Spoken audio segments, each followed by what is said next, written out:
Offer RB pain relief roll on 1 కొంటే 150, 2 కొంటే 1 ఉచితం. తలనొప్పి, వెన్నునొప్పి, మోకాల నొప్పి, కడుపుబ్బరం మరియు దోమల మందు పైపుతగా మరెన్నో సమస్యలకు ఒకే మార్గం RB pain relief oil. Telangana అసెంబ్లీలో పొన్నం ప్రభాకర్ మాట్లాడుతున్నారు. లైవ్ చూద్దాం. సభ్యుడు చెప్పింది నోట్ చేసుకొని తప్పకుండా we are concern, very much concern. Then గౌరవ సభ్యులు వివేక్ వెంకటస్వామి గారు. ధన్యవాదాలు స్పీకర్ గారు for giving me this chance. మా చెన్నూరు నియోజకవర్గంలో పత్తి కొనుగోలు చేయడానికి సిసిఐ ఇంకా ఎక్కువ ప్రొక్యూర్మెంట్ చేయాలని చెప్పి మీ ద్వారా సిసిఐకి రిక్వెస్ట్ చేస్తున్నాము. చాలా లారీలు అన్నీ కూడా అక్కడ ప్రొక్యూర్మెంట్ కావడం లేనందువలన ట్రాఫిక్ జామ్ అవుతుంది అక్కడ హైవేలో. తొందరగా సిసిఐ రోజుకి 200 లారీలు పెట్టి ఈ ప్రొక్యూర్మెంట్ చేయాలని చెప్పి మీ ద్వారా కోరుతున్నాం అధ్యక్ష. దీంతోపాటు ఇంతకుముందు మా సోదరుడు చెప్పినట్టు మిషన్ భగీరథ ఒక పెద్ద ఫెయిల్యూర్ అధ్యక్ష. చెన్నూరు నియోజకవర్గంలో నేను క్యాంపెయినింగ్కి వెళ్ళినప్పుడు అన్ని చోట్ల కూడా ఇదే కోరడం జరిగింది. మాకు మంచినీటి సౌకర్యం లేదు, మాకు బోర్వెల్స్ కావాలి, ఈ మిషన్ భగీరథ మొత్తం ఫెయిల్యూర్ అని చెప్పి ప్రజలందరూ కూడా క్యాంపెయినింగ్లో కోరడం జరిగింది. వాళ్ళప్పుడు గుర్తు చేసుకున్నారు, సార్ మీ హయాంలో మీరు Venkataswamy foundation, Visakha charitable trust ద్వారా ఇన్ని బోర్వెల్స్ వేయించారు, మళ్ళీ మీరు బోర్వెల్స్ వేయించాలని చెప్పి చాలామంది డిమాండ్ చేయడం జరిగింది.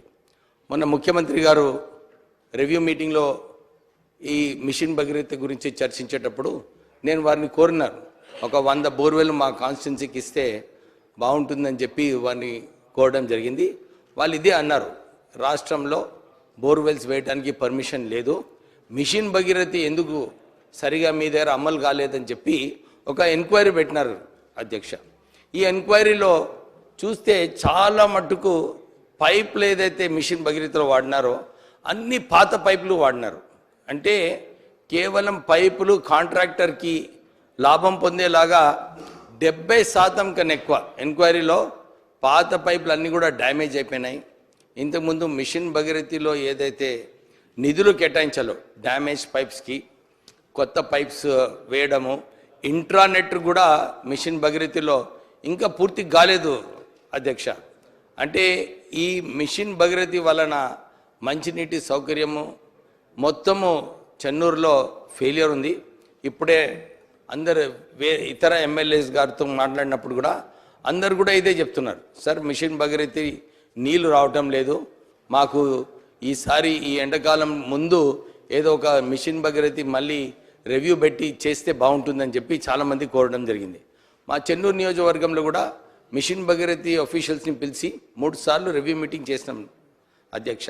కానీ అక్కడ మిషన్ భగీరథలో ఏదైతే సిస్టమ్ ఉన్నదో అక్కడ సరిగా ఫిల్టరేషన్ కావట్లేదు, బ్లీచింగ్ పౌడర్ సరిగా వేయటం లేదు, నీళ్లు ఏదైతే ఓవర్ హెడ్ ట్యాంక్స్ నుంచి పోతుందో అన్నీ కూడా వాసన వచ్చి ప్రజలందరూ కూడా మిషన్ భగీరథ నీళ్ళని రిజెక్ట్ చేస్తున్నారు అధ్యక్ష. సో నేను ఇంతకుముందు కూడా సీతక్క గారికి కోరినప్పుడు ఇదే కోరినాను, ఒక ఎంక్వైరీ వేయండి, ఈ సిస్టమ్ని సెట్ చేయకపోతే మంచినీటి కరువు ఈసారి ఇంకా ఎక్కువ ఉంటుంది అని చెప్పి కోరడం జరిగింది. మీ ద్వారా మీరు ఈ ఆపర్చునిటీ ఇచ్చినందుకు మీకు ధన్యవాదాలు చెప్తాను. Thank you. మినిస్టర్ గారు. గౌరవ సభ్యులు చెప్పింది నోట్ చేసుకున్నాం, తప్పకుండా సంబంధిత శాఖ పంపించి దాని పరిష్కారం అయ్యేటట్టు చూస్తాం. గౌరవ సభ్యులు బండారు లక్ష్మారెడ్డి గారు.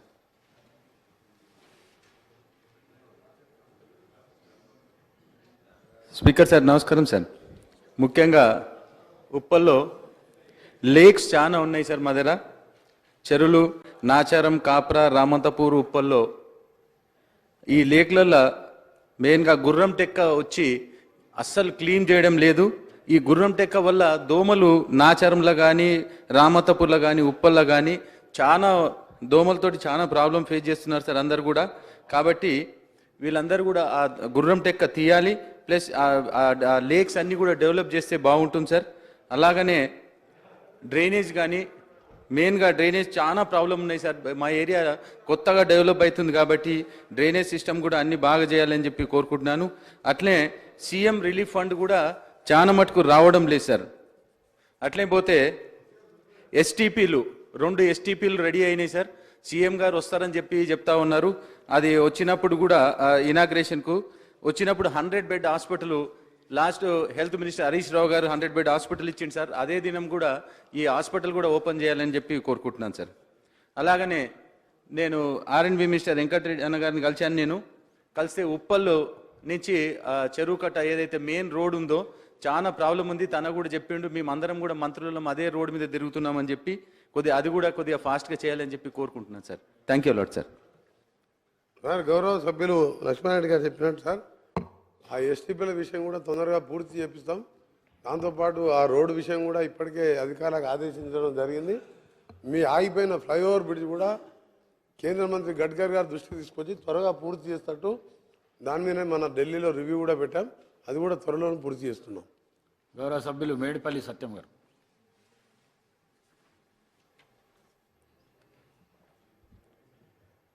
అధ్యక్ష, శాసనసభలో మొట్టమొదటిసారి అవకాశం కల్పించిన మీకు ప్రత్యేకంగా ధన్యవాదాలు అధ్యక్ష. శాసనసభ్యునిగా ఎన్నికయ్యే అవకాశం ఇచ్చిన కాంగ్రెస్ పార్టీ అధిష్టానానికి మరియు మా చొప్పదండి నియోజకవర్గ ప్రజలందరికీ కూడా మనస్ఫూర్తిగా కృతజ్ఞతలు తెలియజేసుకుంటున్న అధ్యక్ష. ముఖ్యంగా చొప్పదండి నియోజకవర్గంలో ఉమ్మడి కరీంనగర్ జిల్లాతో పాటు తెలంగాణ ప్రజలందరూ ఎంతో ఇష్టదైవంగా కొలిచే కొండగట్టు దేవాలయానికి, అదేవిధంగా పక్కనున్న నల్లగొండ లక్ష్మీనరసింహస్వామి దేవస్థానానికి ప్రత్యేకంగా నిధులు కేటాయించమని మీ ద్వారా ఈ రాష్ట్ర ప్రభుత్వాన్ని కోరుతున్న అధ్యక్ష. గతంలో ప్రభుత్వం మాజీ ముఖ్యమంత్రి చంద్రశేఖరరావు గారు గత సంవత్సరం కొండగట్టు దేవాలయానికి వచ్చి 100 కోట్లు నిధులు ప్రకటిస్తున్నానని చెప్పి కనీసం ₹1 కూడా దేవస్థాన అభివృద్ధికి కేటాయించిన అధ్యక్ష. ఖచ్చితంగా ఈ ప్రభుత్వంలో కొండగట్టు దేవాలయానికి నిధులు కేటాయించాలని మీ ద్వారా నేను కోరుతున్నాను అధ్యక్ష. అంతేకాకుండా చొప్పదండి నియోజకవర్గం ఎస్సీ రిజర్వ్ నియోజకవర్గం ఎన్నో ఏళ్ళ చిరకాల వాంఛైనటువంటి లెదర్ పార్క్ నిర్మాణానికి అక్కడ చర్యలు తీసుకోవాల్సిందిగా ప్రభుత్వాన్ని మీ ద్వారా నేను విజ్ఞప్తి చేస్తున్నా అధ్యక్ష. చొప్పదండి నియోజకవర్గం పూర్తిగా మెట్ట ప్రాంతం.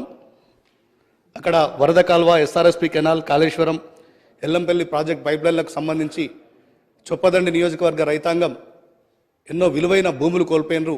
అయినా కూడా అక్కడ సాగునీటికి చాలా ఇబ్బంది ఉంది అధ్యక్ష. వరద కాలువకు సంబంధించి దాని మీద తూములు నిర్మించి చొప్పదండి నియోజకవర్గాన్ని సస్యశ్యామలం చేయమని చెప్పి మీ ద్వారా ప్రభుత్వానికి నేను విజ్ఞప్తి చేస్తున్నా అధ్యక్ష. అంతేకాకుండా నారాయణపూర్ రిజర్వాయర్కు సంబంధించి కుడి కాలువ, ఎడమ కాలువ నిర్మాణాలు 2014కు ముందే కాంగ్రెస్ పార్టీ ప్రభుత్వ హయాంలోనే 90% పనులు పూర్తయినాయి అధ్యక్ష. 10 సంవత్సరాలు గత ప్రభుత్వంకి అవకాశం ఇచ్చినప్పటికీ కూడా కేవలం 10% పనులు కూడా పూర్తి అయ్యాలి అధ్యక్ష. ఈసారి మీరు ఖచ్చితంగా మీ ద్వారా ఈ రాష్ట్ర ప్రభుత్వానికి నేను కుడి ఎడమ కాలువ నిర్మాణం పూర్తి చేసి చొప్పదండి నియోజకవర్గాన్ని సాగునీరు అందించాలని చెప్పి నేను కోరుతున్నాను అధ్యక్ష. అదేవిధంగా కొడిమేల మండలం సంబంధించి పోతారం చెరువు సంబంధించి ఆనకట్ట ఎత్తు పెంచమని కూడా మీ ద్వారా నేను కోరుతున్నాను అధ్యక్ష. ముఖ్యంగా మిడ్మానేర్ తెలంగాణ రాష్ట్రానికి ముఖ్యంగా కాళేశ్వరం ప్రాజెక్ట్ లాంటి దానికి గుండెకాయ లాంటిది.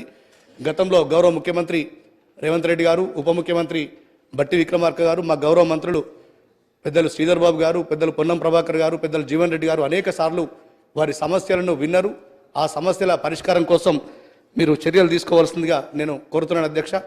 అదేవిధంగా గత సంవత్సరం కురిసినటువంటి భారీ వర్షాలకు చొప్పదండి నియోజకవర్గంలో రోడ్లు, బ్రిడ్జిలు, కల్వర్టులు, చెక్ డ్యామ్లు పూర్తిగా కొట్టుకుపోయినాయి అధ్యక్ష. ఈ వర్షాకాలం ప్రారంభం కాకముందే వాటన్నిటిని కూడా మరమ్మతులు చేయించవలసిందిగా మీ ద్వారా ఈ రాష్ట్ర ప్రభుత్వానికి నేను విజ్ఞప్తి చేస్తున్నా అధ్యక్ష. అంతేకాకుండా చొప్పదండి నియోజకవర్గంలో ఒక డిగ్రీ కాలేజ్ కూడా లేదు అధ్యక్ష. గంగాధర మండల కేంద్రంలో డిగ్రీ కాలేజ్ ఏర్పాటు చేసుకున్నట్టుంటే ఎంతోమంది విద్యార్థులకు అది చాలా సౌకర్యంగా ఉంటుంది. మరీ ముఖ్యంగా బాలికలకైతే మరింత సౌకర్యంగా ఉంటుంది. ఒక చొప్పదండి నియోజకవర్గమే కాకుండా పక్కనున్న ధర్మపురి నియోజకవర్గం అనేక మండలకు గంగాధర కేంద్రంగా ఉంటుంది. దయచేసి అక్కడ డిగ్రీ కాలేజ్ మంజూరు చేయించవలసిందిగా మీ ద్వారా ఈ రాష్ట్ర ప్రభుత్వానికి కోరుతున్న అధ్యక్ష. నాకు ఈ అవకాశం కల్పించిన మీకు మరొకసారి కృతజ్ఞతలు అధ్యక్ష. మినిస్టర్ గారు. గౌరవ సభ్యులు చెప్పింది ముఖ్యంగా కొండగట్టు ఆంజనేయ స్వామి దేవస్థానం అభివృద్ధి సంబంధించి తప్పకుండా దాన్ని త్వరలోనే టేకప్ చేస్తాం. మిగిలిన సమస్యలన్నీ కూడా నోట్ చేసుకున్నాం, తప్పక పరిశీలిస్తాం. కసిరెడ్డి నారాయణ రెడ్డి గారు గౌరవ సభ్యులు. అధ్యక్ష, నాకు అవకాశం ఇచ్చినందుకు మీకు ధన్యవాదాలు తెలియజేస్తూ, కల్లవకుర్తి పేరు పెట్టుకున్నటువంటి కల్లవకుర్తి ఎత్తిపోతల పథకానికి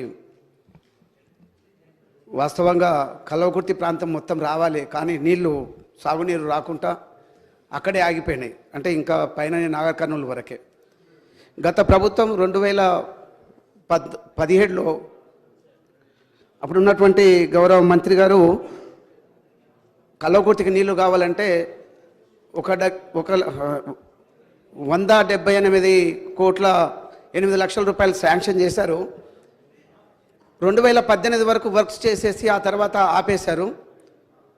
కారణం ఏదైనా ఒక 5 లక్షల రూపాయలు మధ్యన ఒక రైతు టేకు చెట్లు ఉన్నాయి, దానికి డబ్బులు ఇవ్వమని చెప్పేస్తే ఆ వర్క్ పూర్తి చేయకుండా అధ్యక్ష దాన్ని కాలయాపన చేసి 5 సంవత్సరాలు పూర్తిగా మరి నష్టం జరిగింది. 178 కోట్లలో దాదాపుగా 160 కోట్ల రూపాయలు ఖర్చు పెట్టినారు. దాదాపుగా 6 సంవత్సరాలు దానికి బహుశా అనుకుంటా అప్పులు తీసుకొస్తున్నారు అంటున్నారు. 160 కోట్లకి 6 సంవత్సరాల నుంచి మరి ఇంట్రెస్ట్ కూడా కడుతున్నారు. రైతులు భూములు కోల్పోయినారు. రైతులకు మాత్రం ఇప్పటివరకు డబ్బులు ఇవ్వలేదు. గతంలో